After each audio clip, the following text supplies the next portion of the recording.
जोहार। समय है कार्यक्रम कृषि दर्शन का। जुड़ चुके हैं आप हमारे साथ। दर्शकों, आपका बहुत बहुत स्वागत है। दर्शकों, आपका यही प्यार, इस कार्यक्रम के प्रति आपका लगाव हमें मजबूर करता है कि हम कुछ अच्छी उपयोगी जानकारी लेके आपके समक्ष उपस्थित हों। आज के कार्यक्रम में जो जानकारियां हैं वो कितनी उपयोगी हैं, ये जानने के लिए तो कार्यक्रम देखना पड़ेगा। तो शुरुआत करते हैं कार्यक्रम कृषि समाचार से। नमस्कार, कृषि समाचार में आपका स्वागत है। मैं हूं पूजा। आइए देखते हैं आज कृषि समाचार में क्या है खास। ग्रामीण क्षेत्रों में पशुपालन के आधुनिकीकरण के लिए 25 से 50% अनुदान की सुविधा। निजी ऊपरी जमीन में बहुवर्षीय चारा उत्पादन के लिए चारा विकास योजना। मिर्च के बेहतर उत्पादन के लिए लगाए उन्नत प्रभेद आंध्र ज्योति। अब समाचार विस्तार से।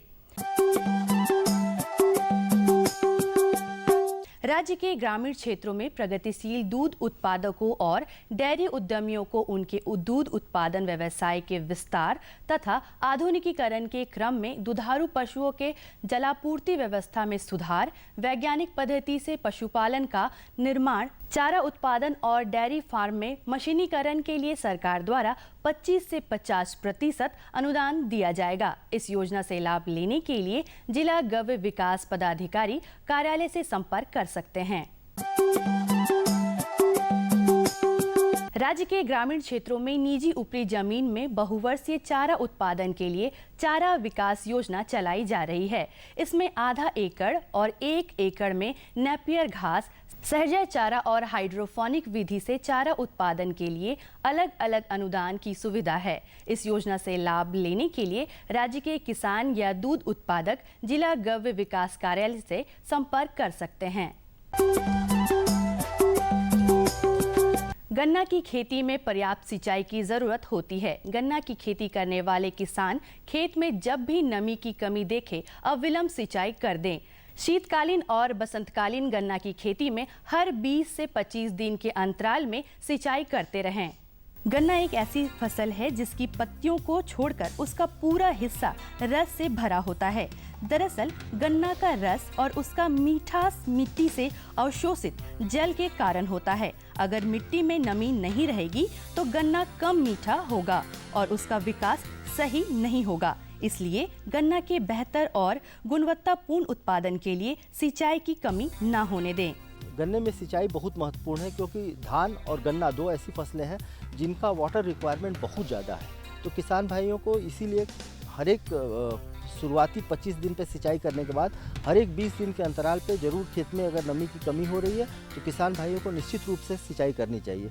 अगर मानसून द्वारा पानी पड़ गया है और खेत में नमी की कमी नहीं है तो उस अवस्था में केवल हमको छोड़ देना चाहिए खेत को। लेकिन अगर पानी की जब भी कमी देखें ताकि उसको खेत में नमी कम होने पे उसमें मिठास की मात्रा में गिरावट आएगी, इसलिए किसान भाइयों को हमेशा 20 से 20 दिन के अंतराल पे खेत में एक बार पानी जरूर दे देना चाहिए, तभी वो ज़्यादा से ज़्यादा आमदनी प्राप्त करें।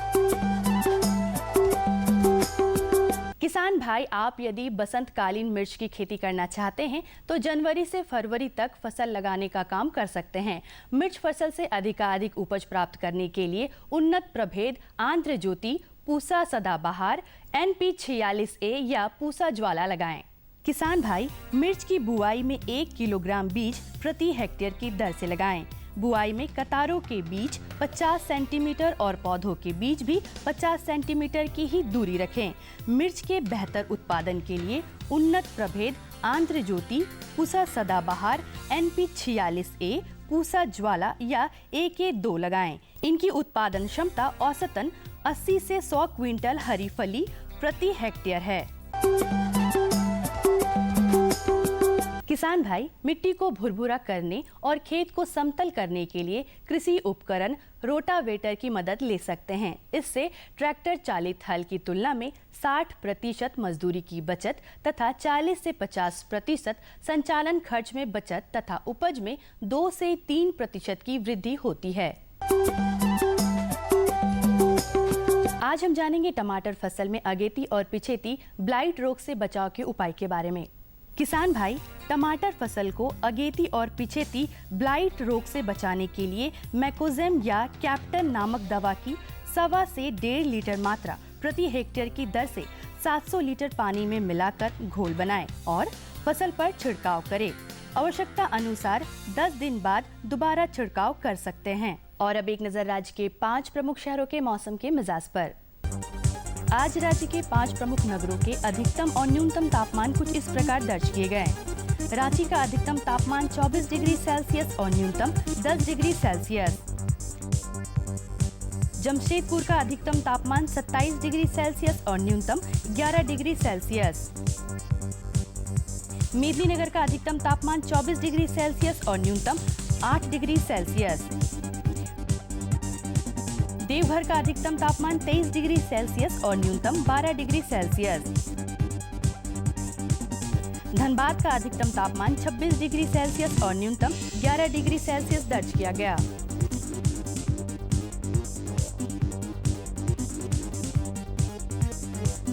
और अब मंडी भाव में आइए नजर डालते हैं अनाजों के भाव पर।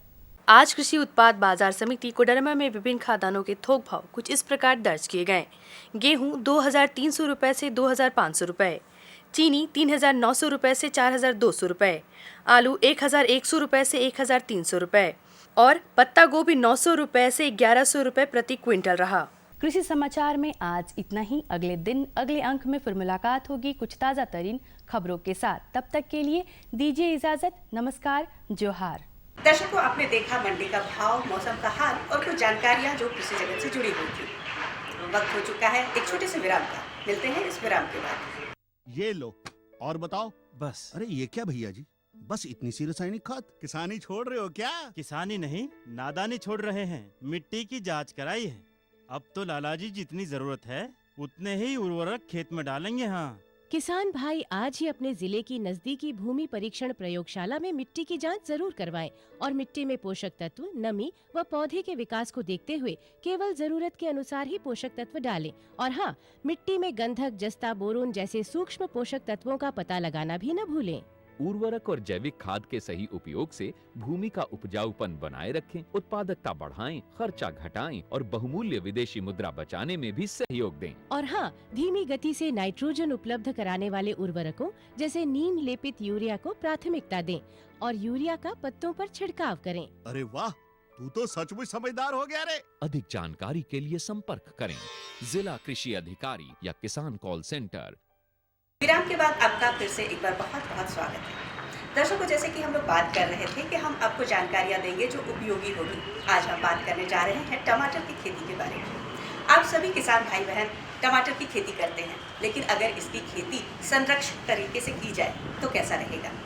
कैसे की जाएगी संरक्षित तरीके से टमाटर की खेती? क्या कुछ जरूरतें होंगी इसके लिए? ये जानकारी हम लेते हैं इस कार्यक्रम में। संरक्षित खेती का अर्थ होता है किसी भी फसल को सुरक्षा प्रदान करते हुए खेती करना। इसके लिए पॉली हाउस एक बेहतर जरिया है। इसमें अंदर का तापमान व्यवस्थित होता है, जिसकी वजह से इसमें बिना मौसम के भी खेती कर अधिक लाभ कमाया जा सकता है। संरक्षित खेती से तात्पर्य ये होता है कि कोई भी फसल जिसको कि हम लोग प्रोटेक्शन में कल्टीवेट करते हैं, खास करके पॉली हाउस के अंदर में खेती की जाने वाली खेती को हम लोग संरक्षित खेती कहते हैं। संरक्षित खेती जो है हमको बाहर के वातावरण से थोड़ा सा उसमें अंतर होता है। अगर हमको समय के पहले खेती करनी है, समय से पहले हम मेन समय से सीजन से पहले अगर प्रोड्यूस को बाज़ार में लाना है तो संरक्षित खेती काफ़ी लाभदायक होता है। इसकी उत्पादकता भी जो है ओपन खेती के तुलना में करीब करीब 600% के आसपास जो है अधिक उत्पादकता इसमें हम लोग टमाटर के इसमें आसानी से ले सकते हैं। पॉली हाउस में टमाटर की खेती करने के लिए कुछ बातों पर ध्यान देना आवश्यक होता है। सबसे पहले एक अच्छे पॉली हाउस का निर्माण अति आवश्यक है। इसके बाद अच्छे बीज की किस्म का चुनाव भी आवश्यक है। इसके लिए ऐसे बीज का चुनाव करना चाहिए जिसमें फलों के साथ साथ वनस्पति विकास भी संभव हो। पहले तो अगर पॉली हाउस में खेती करना है तो किसान भाई को अपने यहाँ पॉली हाउस इरेक्ट करना पड़ेगा। और पॉली हाउस में जो है वो सुविधा के अनुसार जितने साइज में खेती करना चाहते हैं उसका पॉली हाउस, जिसको कि हम लोग ग्रीन हाउस भी कहते हैं, इसमें कि वातावरण के अपेक्षा यहाँ हमारा तापमान और ह्यूमिडिटी हम लोग इसमें कंट्रोल कर सकते हैं। इसलिए बिना मौसम के भी, अगर वो मौसम नहीं भी है तो हम उसमें खेती जिसका चाहते हैं बेमौसमी खेती कर सकते हैं।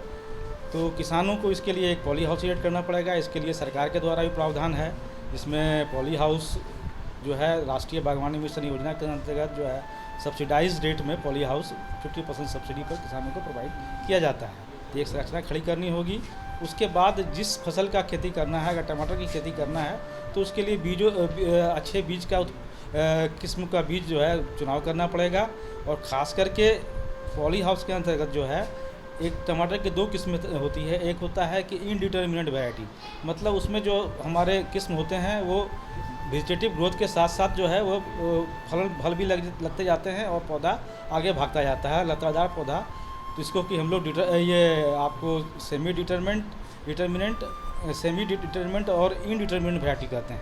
कहने का मतलब जो कि फलों के साथ साथ वेजिटेटिव ग्रोथ होता जाए, उस तरह की वैरायटी हमको इसमें लेनी पड़ेगी। इसके अलावा टमाटर की संरक्षित खेती करने के लिए किसान भाइयों को टपक विधि का इस्तेमाल करना चाहिए तथा उर्वरकों को टपक विधि के माध्यम से ही पौधों तक पहुंचाना चाहिए।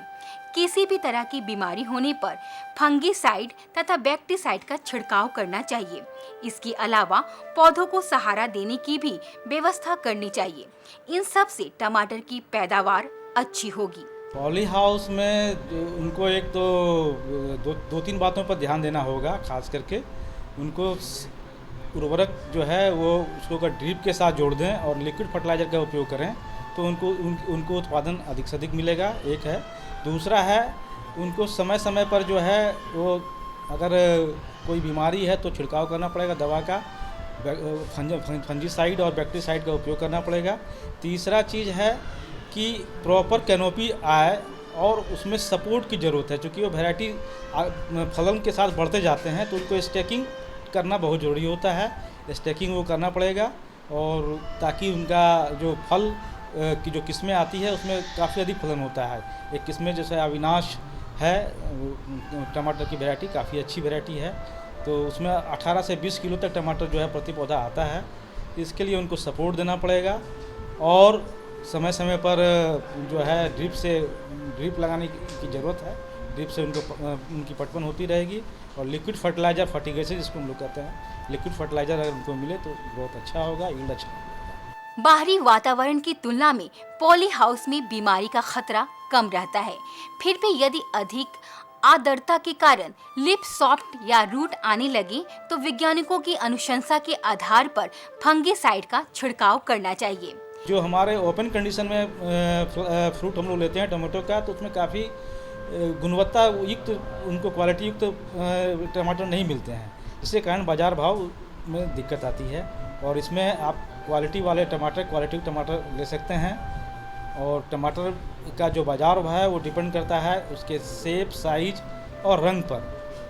तो इसमें अगर चूँकि बेमौसम खेती कर रहे हैं तो बाहर में अगर टेम्परेचर अधिक होने के कारण क्या होता है कि अगर ओपन कंडीशन में टमाटर बेमौसम में लगाया जाता है तो प्रॉपर राइपनिंग नहीं होता है, जिसके कारण वो पीलापन आता है। लाइकोपिन एक केमिकल कंपाउंड है जो कि कलर प्रदान करता है। तो लाइकोपिन सिंथेसिस जो है 30 डिग्री से ऊपर अगर टेम्परेचर भागता है, खास करके 34% से ऊपर टेम्परेचर भागता है तो लाइकोपिन सिंथेसिस रुक जाता है, जिसके कारण कलर नहीं आता है, जिससे किसानों को बाहर में जो टमाटर अगर बेमौसम में करते हैं तो उनको दाम नहीं मिल पाता है। लेकिन जैसे ही उसको हम लोग कंट्रोल कंडीशन में करते हैं तो उस समय क्या होता है, क्योंकि उसमें फॉगर लगा होता है और ड्रिप सिस्टम लगा हुआ है, तो वहाँ का टेम्परेचर जो है वो बाहर के टेम्परेचर से डाउन हो जाता है 4-5, जिसके कारण लाइकोपिन सिंथेसिस अच्छे से होते हैं और कलर डेवलपमेंट अच्छा होता है, कलर आकर्षक होता है, जिसके कारण उनको अच्छी प्राइस मिलने की संभावना है। अब पॉली हाउस में ओपन कंडीशन की तुलना में बीमारी थोड़ा कम आती है, क्योंकि वो कंट्रोल्ड कंडीशन होता है, नियंत्रित, जिसमें रिक्वायर्ड जो हमारा टेम्परेचर ह्यूमिडिटी है उसको हम लोग मेंटेन करते हैं, जिसके कारण बीमारी की संभावना बाहर के कंडीशन की तुलना में कम होती है। तो भी किसान को कभी कभी क्या होता है, अगर अधिक आर्द्रता बढ़ जाती है तो खास करके जो है वो लीफ स्पॉट और फ्रूट में रॉट आने की संभावना बढ़ती है। उसमें किसानों को चाहिए कि आर्द्रता को नियंत्रित करें, साथ ही साथ फंजीसाइड का छिड़काव करें। ब्लू कॉपर या बेबेस्टिन के छिड़काव 2 ग्राम प्रति लीटर पानी में घोल के अगर करते हैं तो उससे उनको। इस तरह से टमाटर की संरक्षित खेती कर किसान भाई गुणवत्तापूर्ण टमाटर की पैदावार बढ़ा सकते हैं और इससे अधिक लाभ कमा सकते हैं। दर्शकों, वक्त हो गया है एक और छोटे से विराम का। मिलते हैं इस विराम के बाद।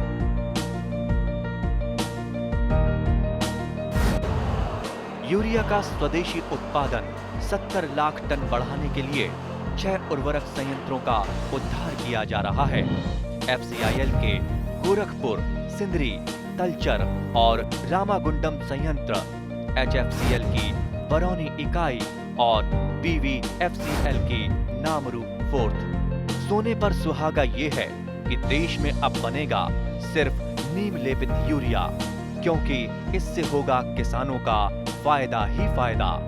अनाज का उत्पादन 10% तक बढ़ेगा। बढ़ेगी 10 से 15% नाइट्रोजन क्षमता।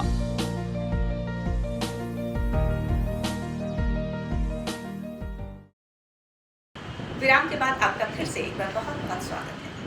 अब बात करेंगे हम मशरूम की।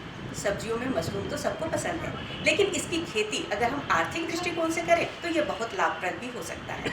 कैसे की जाए मशरूम की खेती और कैसे उठाया जाए इसका लाभ, आइए जानते हैं इस कार्यक्रम में। हमारे देश में मशरूम की खेती का प्रचलन करीब 200 सालों से है, परंतु इसमें व्यावसायिक रूप ले लिया है।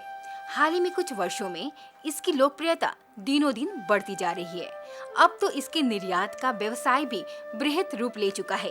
मशरूम चूंकि कम समय, कम जमीन तथा कम लागत में बहुत अधिक मुनाफा देने वाला व्यवसाय है, इसलिए झारखंड के किसान इसकी तरफ आकर्षित हो रहे हैं। हाँ, हमारे झारखंड में हमारे सारे देश से सबसे ज़्यादा तरह के जंगली तरह के मशरूम पाए जाते हैं।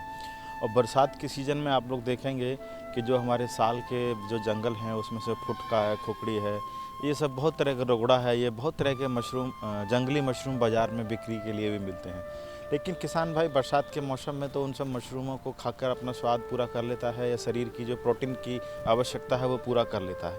या हमारे किसान भाई जो गांव में उसको महिलाएं उसको जंगल से निकाल कर पूरा कर लेती हैं। लेकिन समस्या ये आती है कि किसान भाई चाहते हैं उनको सारी साल मशरूम की खेती सीखकर वो मशरूम की उपलब्धता होती रहे, क्योंकि मशरूम हमारे इस आज के इस दौर में कम समय में, कम ज़मीन में, कम लागत में बहुत अधिक मुनाफा देने वाला एक बहुत अच्छा ही एक ऐसा खेती है कि जिसकी तरफ अनेक तरह के युवा किसान और साथ ही साथ ऐसे किसान जो खेती की तरफ इच्छुक नहीं हैं, या ऐसी महिलाएं जो घर में बैठी रहती हैं, वो बहुत तेज़ी से इसकी तरफ आकर्षित हो रहे हैं। झारखंड में इस और किसानों के बढ़ते रुझान को देखते हुए कई संस्थाएं किसानों को इसकी खेती का विशेष प्रशिक्षण देने के लिए आगे आई है। कृषि विज्ञान केंद्र आत्मा के अलावा कई ऐसे NGO तथा स्वयंसेवी संस्थाएं हैं जो इसका प्रशिक्षण किसानों को निःशुल्क देती है। इतना ही नहीं, इन्हें बीज उपलब्ध कराकर बीज की समस्या को भी वो दूर करती है। युवाओं के लिए जानकारी के लिए सबसे अच्छी बात यह है कि जितने भी कृषि विभाग हैं, आत्मा हैं, या फिर जो हमारे झारखंड में कृषि विज्ञान केंद्र हैं, उनमें विशेष रूप से महिलाओं को, युवाओं को, किसानों को मशरूम की खेती का प्रशिक्षण देने की सुविधा उपलब्ध है। और सुविधा ही नहीं उपलब्ध है, वहाँ अधिकतर कृषि विज्ञान केंद्रों पर एक यूनिट भी बनाई गई है जिसमें वो आकर मशरूम की खेती देख भी सकते हैं। तो वहाँ जाकर वो अपना संपर्क कर सकते हैं। हमारा कृषि विज्ञान केंद्र जो कि रामगढ़ के लिए है, उसमें हम लोग समय समय पर किसानों के लिए प्रशिक्षण चलाते हैं। और सबसे अच्छी बात यह है कि ये जो प्रशिक्षण चलाए जाते हैं ये निःशुल्क होते हैं। कुछ संस्थाएं, प्राइवेट NGO भी इस तरह के प्रशिक्षण दिलाते हैं, जैसे कि NRLM हैं, और कुछ बैंक स्वयंसेवी संस्थाएं भी मशरूम आधारित प्रशिक्षण चलाते हैं जो कि बिल्कुल निःशुल्क होते हैं।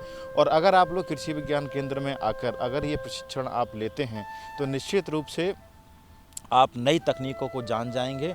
और इस प्रशिक्षण के बाद जो अन्य तरह की समस्याएं आती हैं कि कौन कौन सी इसमें तकनीक का इस्तेमाल करें और कितना संसाधन हमारे पास उपलब्ध है जिसका हम लोग सही तरीके से इस्तेमाल करें, कहां से इसमें जो बीज है, इसमें जो इनपुट की जो सबसे बड़ी मशरूम की खेती में सबसे बड़ी समस्या क्या आती है कि किसानों को बीज नहीं मिल पाता है। और किसान भी यही कहते हैं कि सर हम लोग मशरूम की खेती तो कर लेंगे लेकिन बीज कहाँ से मिलेगा। लेकिन मैं किसान भाइयों को ये बताना चाहता हूं, उनको पूरी तरीके से आश्वस्त करना चाहता हूं कि जो कृषि विज्ञान केंद्र हैं उनके संपर्क में अगर वो आते हैं तो निश्चित रूप से उनको बीज वाली जो समस्या है वो दूर हो जाएगी। और उनको जो कुछ प्राइवेट एजेंसियां हैं जो मशरूम का बीज बनाती हैं उनसे उनका हम लोग लिंकअप कर देते हैं। और अब तो कुछ युवा भी आगे आ गए हैं जो केवल मशरूम की खेती ही नहीं, मशरूम का बीज बनाने में भी आगे आए हैं।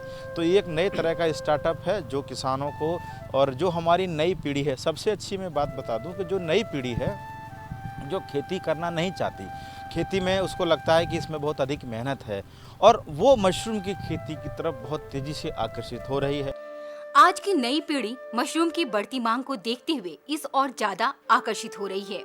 यदि आज के किसान सही प्रशिक्षण देकर इसकी खेती करे तो वे छोटे से कमरे से प्रति माह 5,000 रुपए तक की आमदनी प्राप्त कर सकते हैं। ज़्यादातर सारे लोग खाने में पसंद करते हैं, तो इसका बाज़ार भी बढ़ रहा है और इसकी डिमांड भी बढ़ रही है और इसकी उपलब्धता भी बढ़ रही है।